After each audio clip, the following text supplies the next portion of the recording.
हर हर महादेव। सभी दोस्तों को मेरा नमस्कार। स्वागत है आप सभी का हमारे YouTube चैनल हिंदी दिव्य कथा पर। आज मैं आपको एक ऐसी दिव्य कथा सुनाने जा रहा हूं जो न केवल मन को शांति देती है बल्कि आत्मा को भी ईश्वर से जोड़ने का मार्ग दिखाती है। कहते हैं जब माता पार्वती ने स्वयं भगवान शंकर से पूछा, नाथ आपसे जुड़ने का सबसे सच्चा तरीका क्या है, तो महादेव ने उत्तर में एक अद्भुत कथा सुनाई। एक ऐसी कथा जो हमें जीवन का सच्चा उद्देश्य समझाती है, जो बताती है कि भक्ति केवल पूजा नहीं, सेवा, करुणा और त्याग का नाम है। तो आइए इस पावन कथा के माध्यम से हम शिव के उस रहस्य को जानें जिससे आत्मा परमात्मा से मिलती है। तो चलिए दोस्तों कथा का आरंभ करते हैं। दोस्तों ज्यादा अच्छे से अनुभव करने के लिए आंख बंद कर ले और हेडफोन लगाकर सुनिए। कैलाश पर्वत की श्वेत चोटी पर शीतल बर्फ की परतें बिछी थी और उन पर पड़ती चंद्रमा की किरणें मानो स्वयं ब्रह्मांड का स्पर्श कर रही थी। आकाश में दिव्य नाद गूंज रहा था, ओंकार की गूंज जो सृष्टि के आरंभ से ही शिव के आसपास वास करती थी। हिमालय की उस शांत गोद में एक दिव्य संवाद होने वाला था, ऐसा संवाद जो युगों तक साधकों के मार्ग को आलोकित करेगा। माता पार्वती शिव के समीप बैठी थी। उनका मुख तेज से दमक रहा था, पर उनकी आंखों में एक गहन प्रश्न उतर आया था। वे कुछ क्षण प्रभु के मुख की ओर निहारती रहीं। शिव ध्यानस्थ थे, एक ऐसा ध्यान जिसमें संपूर्ण ब्रह्मांड समाया हुआ था। कुछ क्षणों बाद पार्वती ने अपने करकमलों को जोड़ते हुए नम्र स्वर में प्रश्न किया, प्रभु आप आदियोगी हैं, आदिदेव हैं, आप ही आदि हैं, आप ही अंत। युगों से साधक आपकी उपासना करते आए हैं, आपके दर्शन की कामना में तप करते हैं, जप करते हैं। पर क्या कोई ऐसा एक मार्ग नहीं जो एक साधारण व्यक्ति को, जिसने न तो वेदों का ज्ञान पाया है न कोई विशेष तप किया है, आपको पा सके? कोई ऐसा सच्चा सरल मार्ग जिससे आत्मा सीधे आपसे जुड़ सके? शिव अब भी शांत थे, पर उनकी आंखें धीरे से खुली। उनमें कोई उत्तर नहीं था, वहां तो केवल अनुभव था, चेतना थी, शांति थी। उनके मुख पर मन मुस्कान आई, जैसे ब्रह्मांड का कोई रहस्य स्वयं प्रकट होना चाहता हो। शिव बोले नहीं, केवल हाथ उठाकर पार्वती को समीप बैठने का संकेत दिया।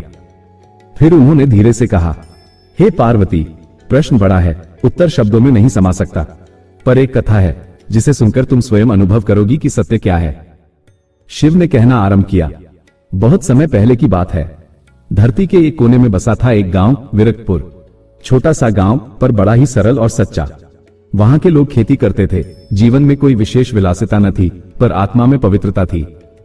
उसी गांव में जन्मा था एक बालक, नाम था एकनाथ। बालक साधारण था, न कोई चमत्कार, न कोई ऋषियों जैसा तेज, पर उसकी आंखों में एक अलग चमक थी, जैसे वहां से कोई और ही देख रहा हो। बचपन से ही उसे मंदिर आकर्षित करता। वो घंटों मंदिर में बैठा रहता, बिना किसी को कुछ कहे। अन्य बालक खेल में मग्न रहते, पर एकनाथ दीप की लौ में किसी अदृश्य देवता से बातें करता प्रतीत होता। एक बार उसके पिता ने उससे पूछा, बेटा तू मंदिर में क्या देखता है? एकनाथ बोला, पिताजी मुझे ऐसा लगता है जैसे वहां कोई है जो मेरी हर बात सुन रहा है, मेरी हर सांस जानता है। जब मैं आंखें बंद करता हूं तो वो दीपक की लौ में मुस्कुराता है। पिता मुस्कुराए और बोले, वो शिव हैं पुत्र। जब तुझे वह हर जगह दिखने लगे तब जानना तू उनसे जुड़ चुका है। ये शब्द एकनाथ के मन में अंकित हो गए। जब तुझे वह हर जगह दिखने लगे, इसके बाद से एकनाथ का जीवन बदल गया। वह गायों को चारा देते समय भी उसी लौ को देखने लगा, मां को पानी लाते समय भी उसे शिव की छाया दिखती। धीरे धीरे वह यह मानने लगा कि हर जीव में भगवान है, कोई गरीब हो या धनी, कोई रोगी हो या भिक्षु, वह हर एक में शिव की उपस्थिति को महसूस करता। लोगों ने उसे अलक्षित संत कहना शुरू कर दिया, क्योंकि वह दिखने में तो सामान्य था, पर उसकी दृष्टि दिव्य हो गई थी। शिव ने यहां रुककर पार्वती की ओर देखा और कहा, पार्वती, वो जो भीतर से दृष्टा बन जाए वही सच्चा साधक है।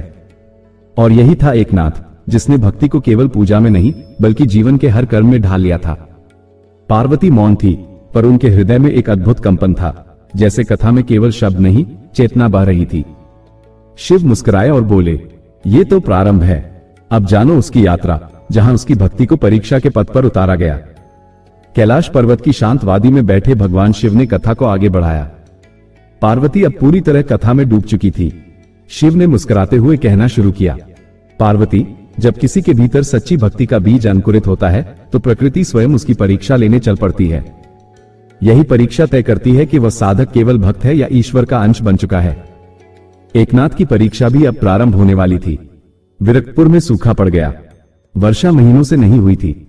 खेत सूख गए, तालाब दरकने लगे और लोगों की आंखों में भय की परछाइयां गहराने लगी।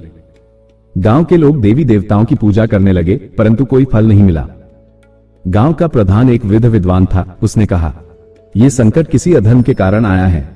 हमें किसी सच्चे भक्त की आवश्यकता है जो ईश्वर को प्रसन्न करे। लोगों ने एक स्वर में कहा, एकनाथ को बुलाओ, उसकी भक्ति सच्ची है, वह दिन रात भगवान को देखता है, शायद वही हमारी सहायता कर सके। जब एकनाथ आया तो लोगों ने उससे प्रार्थना की, हे एकनाथ, तुम भगवान को अपने हृदय में बसाए हो, यदि तुम प्रार्थना करोगे तो वर्षा अवश्य होगी। एकनाथ ने कोई वादा नहीं किया, न चमत्कार दिखाया। वह बस मंदिर गया, एक सूखी मिट्टी उठाई और शिवलिंग के चरणों में रख दी। फिर उसने प्रार्थना की, हे भोलेनाथ, मुझे नहीं पता कि मेरी प्रार्थना में बल है या नहीं, परंतु यदि मेरी भक्ति में सच्चाई हो, यदि मैंने आपको हर जीव में देखा है, तो कृपा करें, इस गांव पर दया करें, क्योंकि यह गांव आप ही हैं और इन लोगों की पीड़ा मेरी आत्मा की पीड़ा है। वो सारी रात मंदिर में बैठा रहा, आंखें बंद थी पर हृदय पुकारता रहा। भक्ति के इस स्वर में कोई दिखावा नहीं था, कोई याचना नहीं, केवल समर्पण था। सुबह होते होते बादल घिर आए। धीरे धीरे एक शीतल बूंद गिरकर मंदिर की सीढ़ियों को चूम गई। फिर मानो आकाश फूट पड़ा। वर्षा ऐसी हुई कि लोगों की आंखों में आश्चर्य और श्रद्धा एक साथ छलक उठे।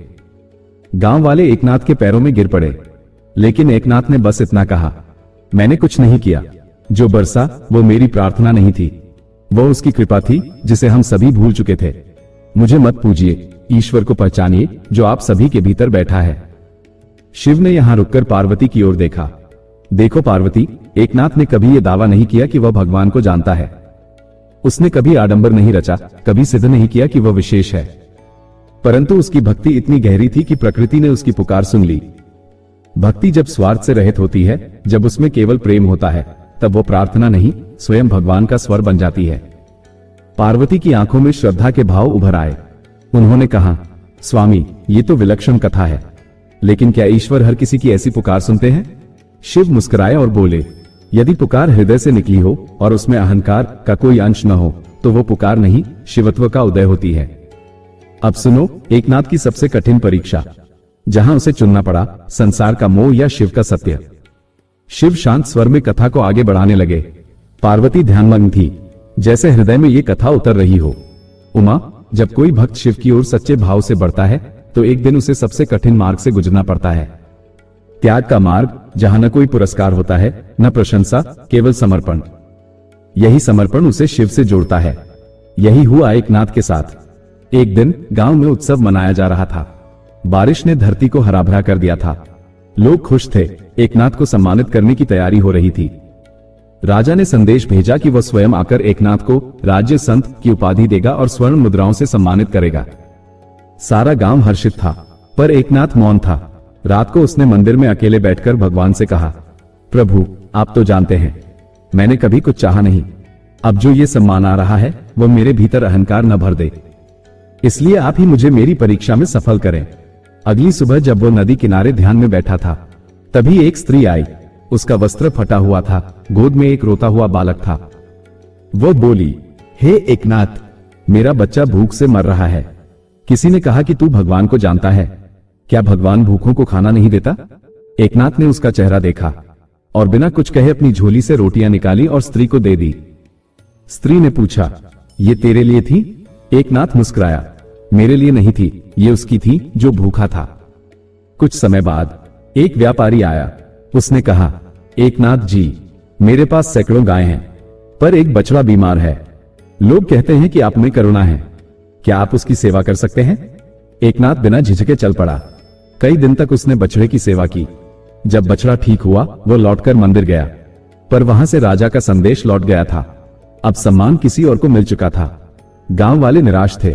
वे बोले, तुमने अवसर खो दिया एकनाथ, क्या लाभ तुम्हारी करुणा का?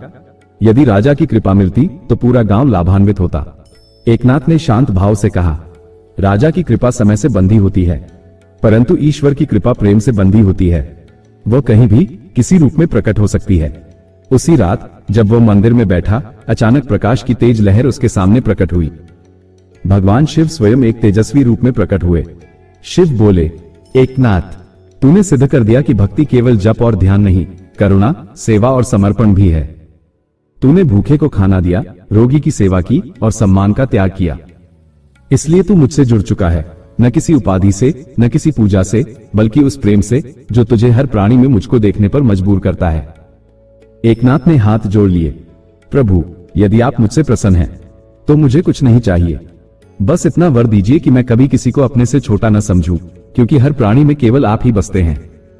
शिव ने आशीर्वाद दिया और अंतर्ध्यान हो गए। कैलाश पर कथा समाप्त हुई। शिव की बातें सुनकर पार्वती की आंखों में आंसू छलक आए। वो अश्रुपूरित नेत्रों से शिव को निहारती रहीं। उनके हृदय में एक नवीन भाव जागृति हो चुका था, एक ऐसी अनुभूति जो केवल सुनने से नहीं, आत्मा से समझने पर ही होती है। उन्होंने धीरे से कहा, नाथ, आज मैं जान गई कि ईश्वर से जुड़ने का मार्ग कोई कठिन योग साधना या तीर्थों की यात्रा भर नहीं, बल्कि वो तो हर उस करुणा में है जो एक भूखे को रोटी देती है, हर उस सेवा में है जो एक पीड़ित को शांति देती है, और हर उस समर्पण में है जो अपनी इच्छाओं को त्याग कर दूसरों की भलाई में आनंद खोजता है। शिव मुस्कुराए। उनका चेहरा शांत था, जैसे स्वयं परम सत्य प्रकट हो गया हो। उन्होंने कहा, पार्वती, जिस दिन मनुष्य ये जान लेता है कि प्रभु किसी मूर्ति, मंदिर या मंत्र में सीमित नहीं, बल्कि हर प्राणी में उसी रूप में विद्यमान है, उसी दिन वह मेरे निकट आ जाता है। पार्वती ने हाथ जोड़ लिए। उन्होंने पृथ्वी की ओर देखा, जहां असंख्य जीव जंतु, मनुष्य, पशु पक्षी सभी अपने अपने जीवन में संघर्ष कर रहे थे, पर हर एक में ईश्वर का अंश था। उन्होंने कहा, प्रभु, अब मैं समझती हूं कि सच्चा भक्त वह है जो केवल पूजा नहीं करता, बल्कि प्रभु के प्रत्येक अंश की सेवा करता है। शिव बोले, और यही है मेरे साथ जुड़ने का सबसे सच्चा तरीका, प्रेम, सेवा, त्याग और समर्पण। कैलाश की हवा मंद पड़ गई। चारों ओर दिव्य प्रकाश फैल गया। हिमालय की चोटियों से जैसे स्वयं वेदों की ऋचाएं गूंजने लगी। नमः शिवाय, नमः शिवाय। तो दोस्तों, ये थी आज की कथा। इस पवित्र कथा के माध्यम से हमने जाना कि प्रभु से जुड़ने के लिए भव्य अनुष्ठान या ऊंची साधनाएं आवश्यक नहीं, बल्कि आवश्यक है एक सरल हृदय, सेवा की भावना और निष्काम समर्पण। महादेव ने जो सत्य प्रकट किया वह आज भी उतना ही प्रासंगिक है कि हम जब किसी भूखे को भोजन देते हैं, किसी दुखी के आंसू पोंछते हैं या बिना स्वार्थ के किसी की सहायता करते हैं, तो वही क्षण होता है जब हम शिव के सबसे समीप होते हैं। तो आइए इस कथा को केवल सुनकर न छोड़ें, बल्कि इसे अपने जीवन का हिस्सा बनाएं। प्रेम करें, सेवा करें और हर प्राणी में शिव का दर्शन करें। यही सच्चा शिव मार्ग है। अगर यह कथा आपके हृदय को छू गई हो, तो इसे अपने अपनों के साथ जरूर साझा करें, ताकि हर कोई शिव से जुड़ने का यह सच्चा मार्ग जान सके। और कमेंट में हर हर महादेव जरूर लिखें। हमारे चैनल हिंदी दिव्य कथा को सब्सक्राइब करें। हर दिन ऐसी ही एक दिव्य कथा के साथ फिर मिलेंगे। तब तक के लिए ओम नमः शिवाय। हर हर महादेव।